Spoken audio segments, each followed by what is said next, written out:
Good morning everybody, Chris here with High Seas Cruising and welcome to today's video.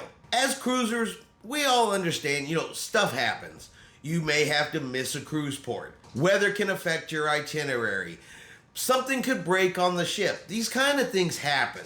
It's just a part of cruising that experienced cruisers understand and they accept. However, there are times when the itinerary change is so drastic or something that breaks on a cruise ship is just so bad that it's really not unreasonable for cruise passengers to, get a refund for a cruise, get some type of compensation. And while I understand cruise lines are business and they don't like to give the compensation, especially if they don't have to, I think sometimes it's just good business to do the right thing. And I have two stories for you today about this exact subject. Now, one of these cruise lines ended up doing the right thing, but the other one, well, I don't know if they're going to or not. Now, our first cruise line is going to be Royal Caribbean. Now, they have a sailing October the 6th on Ovation of the Seas from Vancouver, Washington, down to Hawaii. It's a 9-night Hawaiian cruise. Now, passengers understand there's been devastation, just terrible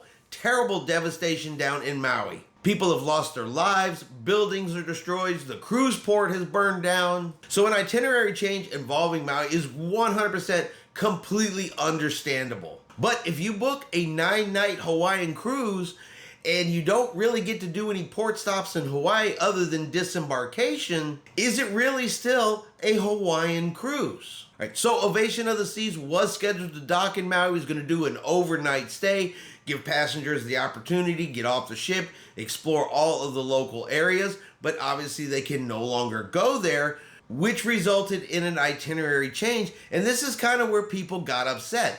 So the new itinerary for Ovation of the Seas, instead of stopping in Hawaii, was now going to be stopping in Victoria, British Columbia in Canada, then a port stop in Seattle, Washington, and then some scenic sailing with no port stop along the coast of Hawaii. So I can definitely see why some passengers who booked a Hawaiian cruise didn't want to go to Victoria, didn't want to go to Seattle, Washington of all places. They wanted to go to Hawaii. And from a passenger point of view, that's completely understandable. However, at the time that Royal Caribbean made this announcement, there was no option whatsoever for guests to either cancel their cruise or rebook to another cruise, and this caused people to get very, very upset. Now, luckily, Royal Caribbean has heard what people had to say.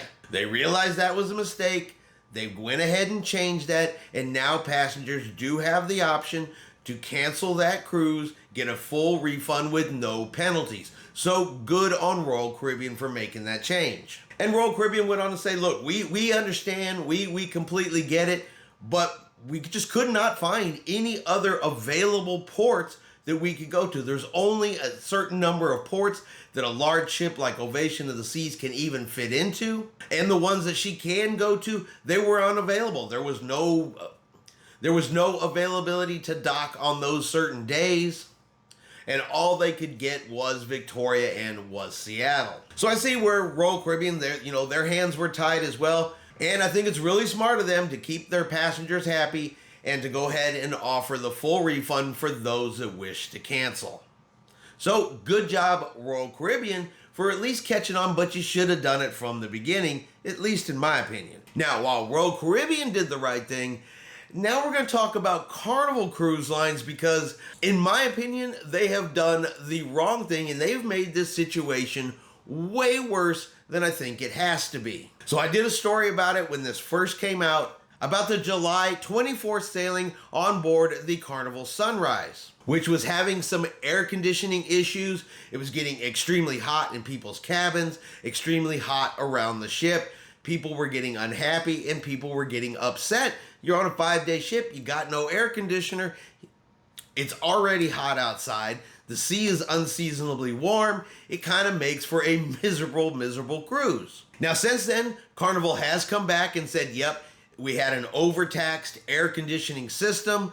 The primary coils, they've been replaced, and the AC is back working. But that does indicate there was a problem. So Carnival has clearly admitted there was an issue if they had to replace the primary coils. Now, according to Carnival, If a guest complained about the temperature in their room, went down to guest services and made a complaint about the temperature in their room, they sent crew members to the room to take the temperature, and then the temperature in the room was monitored for the remainder of the cruise.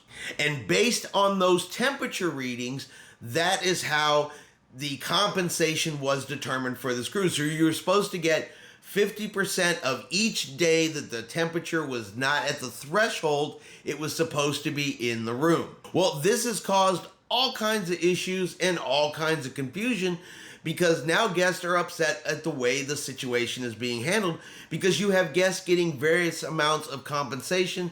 Some guests saying they've gotten no compensation at all. Some guests said they went to customer service, complained about the air conditioning, but nobody ever showed up to take the temperature. There's reports that people were having to sleep by the pool and sleep on their balconies because it was just too hot inside the ship. And it's just turned into basically a PR nightmare over this ship and their air conditioning. Now, Carnival has released a couple of statements about the situation. I'm gonna go ahead and read those to you guys. Any guest whose cabin was not cooled to our threshold comfort level was provided a refund of 50% of their fare for each day that their stateroom was impacted.